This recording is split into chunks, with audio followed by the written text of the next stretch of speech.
Alright, hello Battle V. I'm going to do a quick video on how I set up FOE Helper and how I use it for 1.9s.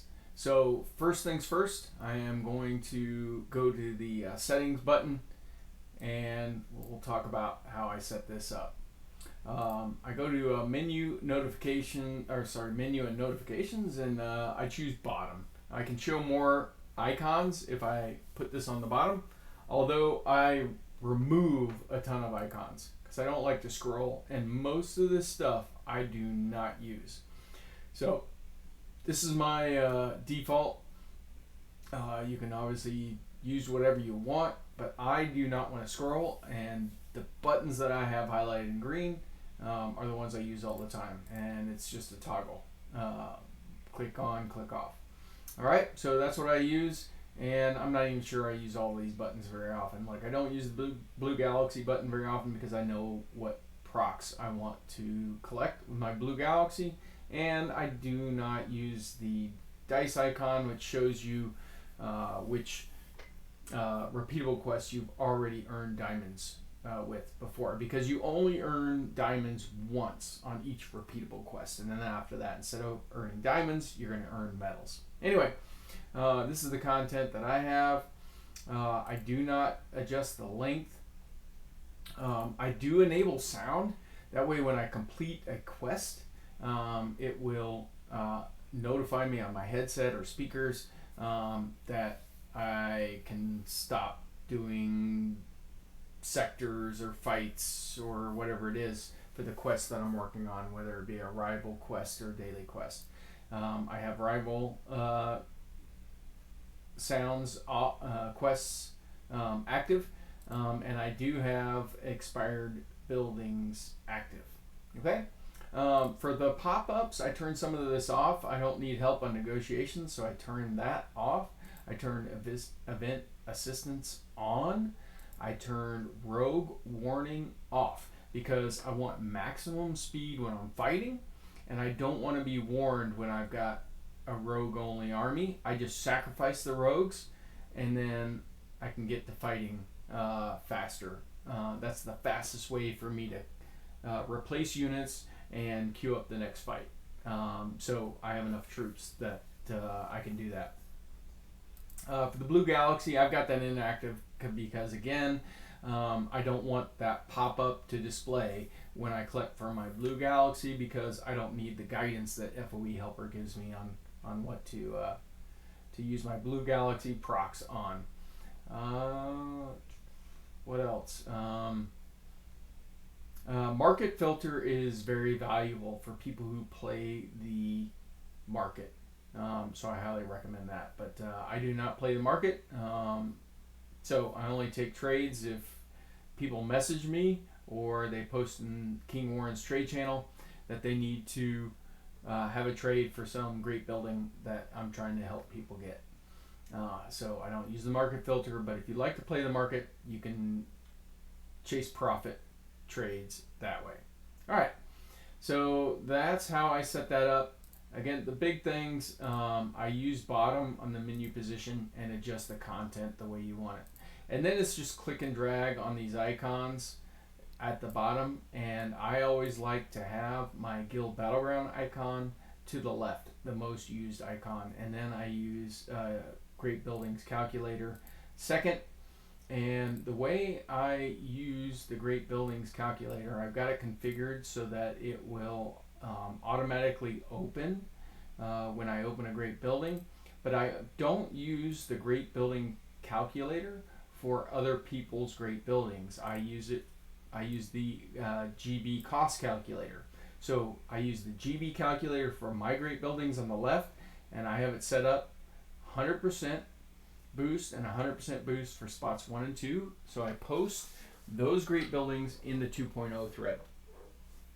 And you can adjust that manually, and then it saves automatically. Now, the only great buildings I'm leveling will qualify for the 2.0 thread in our guild, which requires military great buildings or guild goods great buildings. I'm not leveling anything else. So everything I post is 100% for spots 1 and 2, and then just to speed things up and have spots go faster and give profit to guildies, I post 3, 4, and 5 at 90%, so anyone with a level 80 art can take those spots, and anybody with a level 81 or higher is going to gain a little bit of profit, and that's fine with me. All right, now for other people's great buildings, I go to the GB cost calculator on the right hand side of my screen, and this is however you want to set it up. But I have the left for my great buildings and the right for other people's great buildings. And I have a 90% button, a 92, a 95, and a 100. Obviously for the 2.0 thread, the 1.95, and the 1.92s. If you want to add something else, like let's say somebody creates a 1.94 thread, I can go 94% and I can add that and I can save, and now there's a 94% button. But we don't have a 1.94 thread, so I'm not going to do that. One of the important things, I think, is to save the donation factor per the conversation. And what that does is if I open the 1.95, let's use the 1.92 thread as an example. If I open the 1.92 thread and I look at this and I go to Hogs Hydra, it will automatically default to the 1.92 thread when I open his great building, because it knows, because I saved it, if I'm in the 1.92 thread and I open somebody's great building, it's going to go to the 1.92, the 92%. In this case, Hogs Hydra is not primed, so he should not be doing that. Hog, you're killing me, man. Anyway, that's how I use that. Okay? So that's, again, 1.9, 1.92, 1.95, and 2.0 threads. And that's how I set up the GB calculator and the GB cost calculator. Okay, moving on to the production overview button. This button right here is really nice. You can tell how many forge points you're producing. The number to the left of this slash is how many you're producing right now. The number to the right of the slash is how many you would produce if everything was aided. So before I aid, I'm in the habit of doing a mass self-aid kit, and I'll make sure that I get that 16.7. My production is actually much higher than that, but I've already collected from about half of my city. So you can ignore that. You can see what goods you're producing per day. I produce 19,000 sash a day, 8,000 Titan goods a day, 115 Jupiter Moon goods a day. I don't know why the number to the left is higher than the right, but I expect 115. Not sure if I'll get that or 233. And I produce 218 Venus a day. And that's all coming from my Galata Tower. If I want to sort by goods and by age, I can click one of these buttons, up and down arrows right here, and you can see the most goods I'm producing is from my Eternal Market Neo Horizon, and I'm getting 515 sash goods a day and 515 sack goods a day. This eyeball right here is very valuable. It brings up your city overview and it tells you where it is. So if you're trying to find a one-by-one that you can't find, that is a great tool right there. The city overview tool is amazing. I highly recommend people with FOE Helper use this to increase their efficiency. You can see I'm at 106.17 efficiency, which is good but not elite. I just don't have the time to make it elite, but everybody should strive to make it over 100 in my opinion. Now, these buttons up here are really valuable tools to increase your efficiency. The number one thing is to highlight buildings that do not need streets. And everything in purple, when you click that box, does not need a street. And make sure that nothing is touching a street that doesn't need it, and you can get rid of, probably on average, dozens of roads in the guild that do not need streets. You can see right now that I've upgraded a Neo Colossus to level 10, which does not need a street, and I can replace that.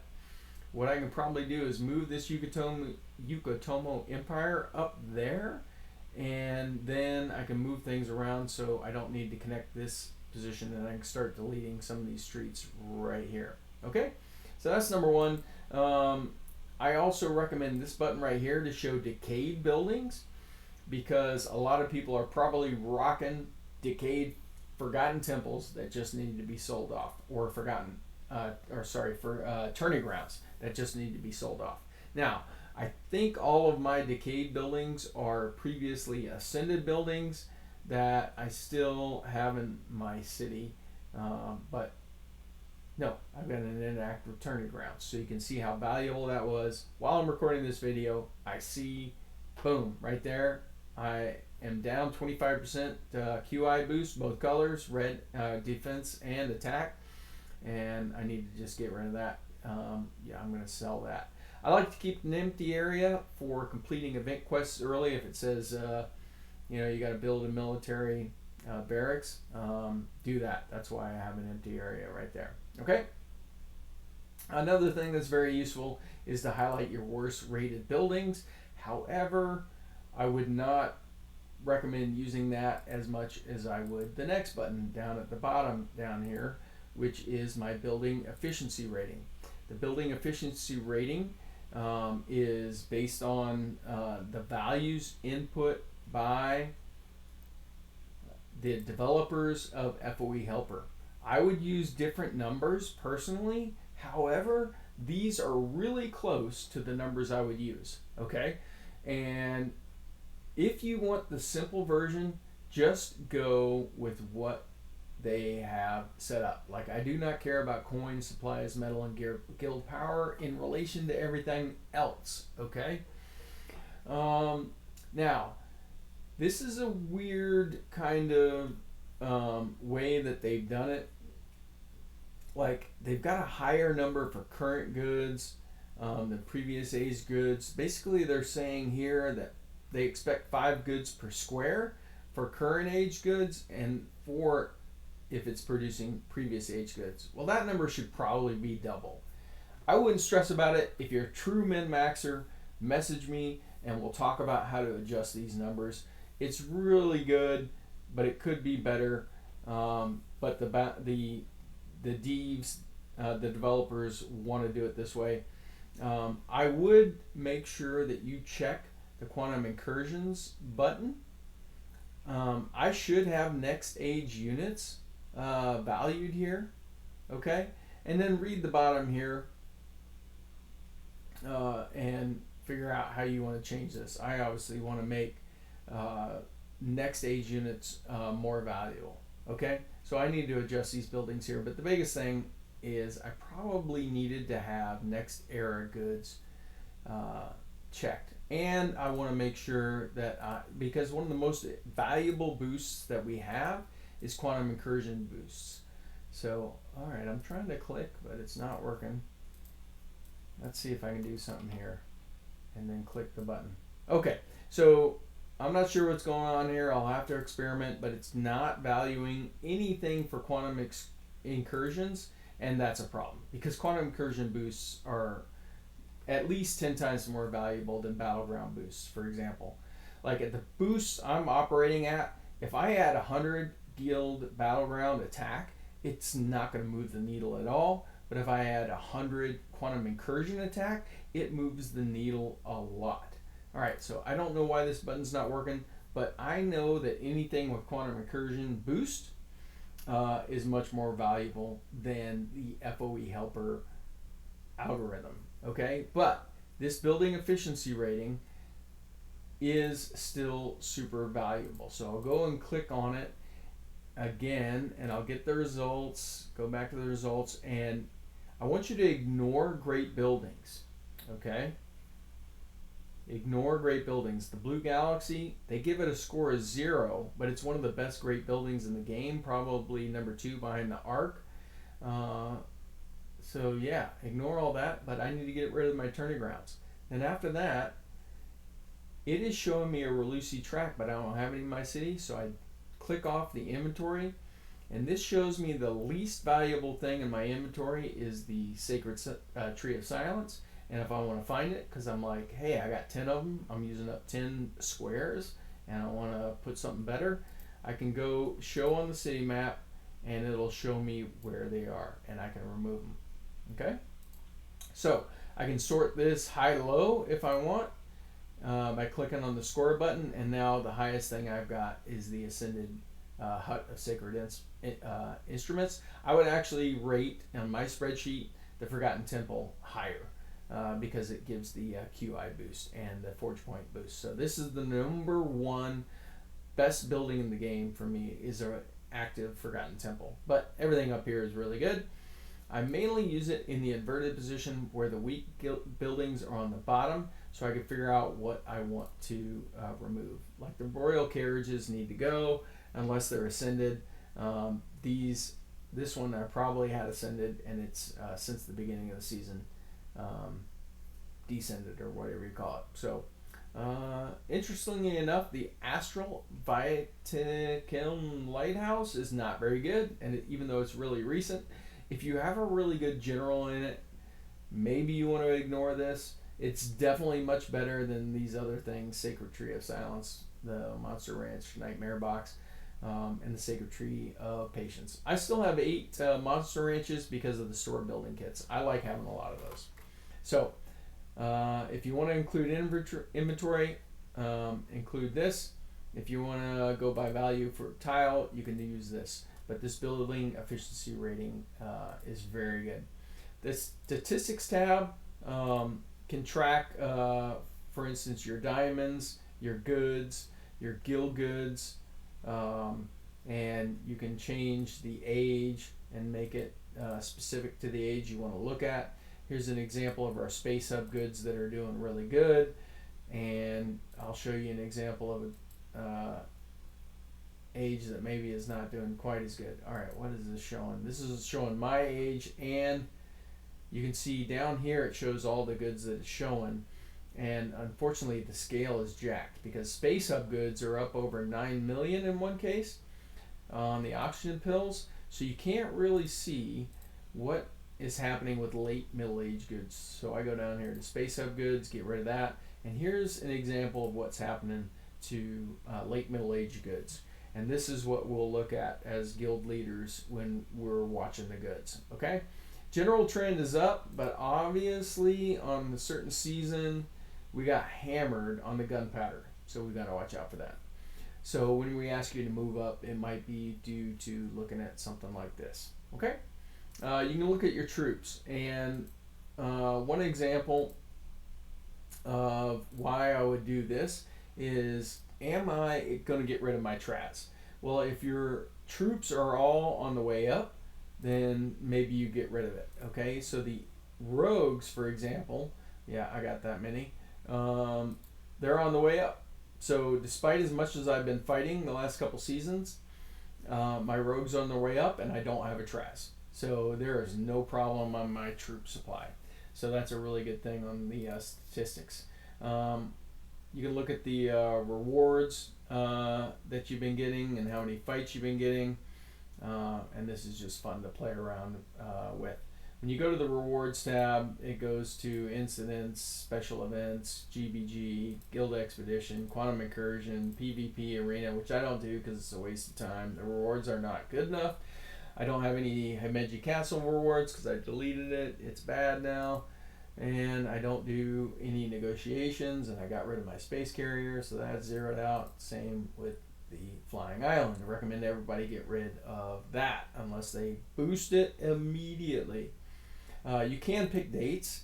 Let's say you deleted your Traz and you want to see, well, how am I doing on rogues in the last, let's see, 7 days. I can go back over here, go back to troops, look at all age troops, and look at no age. How do I collect? Let's look at my age, and that deselects everything else. And then let's select no age, Space Hub, and let's go to lines. And now I've got only showing no age troops for the last 7 days, and you can see my rogues, 226,378, 227,000. So despite no Traz, I'm on the way up. I did 11,000 attacks last season, I did like 6,000 this season, and I'm still gaining in rogues. Okay, so that's a very useful tab there. The Blue Galaxy will tell you here's the most forge points you can get, and mine's the Eternal Market, followed by the Queen Anne's Legacy. You can sort by guild, previous age goods, which I wouldn't do. You can sort by goods. You can sort by guild goods. Anyway, again, if you're having a problem figuring out what buildings to use Blue Galaxy procs on, I would use this button right here, but I normally don't use it.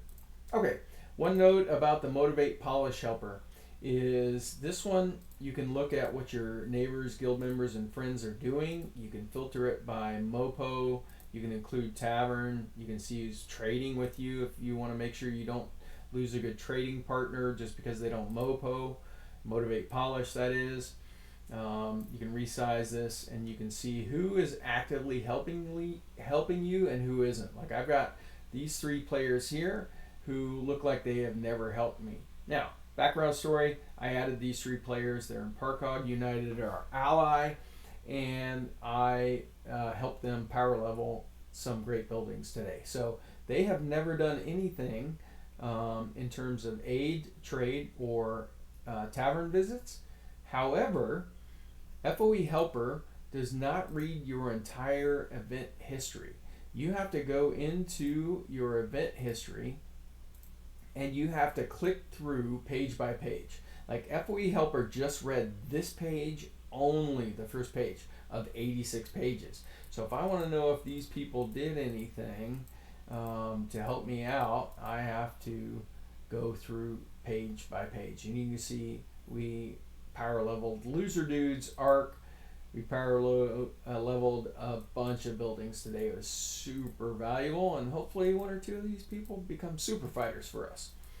But anyway, as I go through this, now the event history is being updated, and if you click through all of them, it will give you a much better set of data when you go and you click on this Motivate Polish Helper. Okay? So a couple other things about this is, or I should say one thing, is that you can sort it by guild. Okay? These 3 people are inactive. They're in red. I probably should get rid of them and make room for active players. But it looks like the red means that Forge of Empires has not detected any activity from them in 7 days. Okay? I should also look for any Battle V members, and I shouldn't have green dot on my friends list because I'm using a friends list spot for somebody who's in the guild, and I can aid and trade and drink. Sorry, not drink, but I'm not getting anyone from them. So I would say about once a month I try to remove, or as necessary, I remove people who are inactive here. Okay? Another thing, if you click on this, you can see it's going to be a link, and it's going to open up a ScoreDB link to that person, and I can see an overview. Interesting thing about the overview, you can see how fast they're advancing in points, how many fights they're getting. This is somebody I would love to recruit. Zoe, this is 71, has got 34,000 fights in the last 30 days. Super valuable fighter for 2 rules, and we would love to have that person. How loyal were they to 2 rules? We have no idea unless we ask. They've guild hop a little bit, but not a ton. They've only been in 2 rules since 17 April 2024. They're probably they probably have deep roots there, but it wouldn't hurt to ask them. Are they busy on other rules? Are they going to prioritize Parcog? Yeah, they're on other worlds, but they're going to prioritize Parcog. You can see they almost have 500,000 fights. So, very useful information here. Here's another inactive that I need to remove. So, I got work to do on that tab right there. The GE results I don't use very much, but you can quickly see who didn't finish 80 attacks, and these our people have some real life things going on, but that's the thing as a guild leader that I use. For the recurring quests, you will see a check mark when you earn diamonds, and you only earn it once on every one of the recurring quests. And all mine are question marks, and I've earned diamonds and I don't have question marks. So the reason that has happened is I have cleared my cookies since then, and FOE Helper doesn't know if I've earned diamonds for these quests before. Why do I clear cookies? To increase my speed of fighting in Guild Battlegrounds. Okay? But what I can do is I can go over to the event quests, the recurring quests, and if medals are the reward, FOE Helper knows, hey, he's earning medals. That means he's earned diamonds previously. So I'll clear that out, and unless I update cookies again, eventually this list will populate with all the check marks on the recurring quests that I have earned diamonds on before. And that's all I got. Much longer video than I planned. I hope y'all find that useful. Please ask questions in game, in the guild. Send me a personal message or ask after this video, and I'll help you use FOE Helper in other ways. Super valuable tool, and I highly recommend it. And that's all I got. Hope you enjoyed the video and learned something, and I'll see you next time.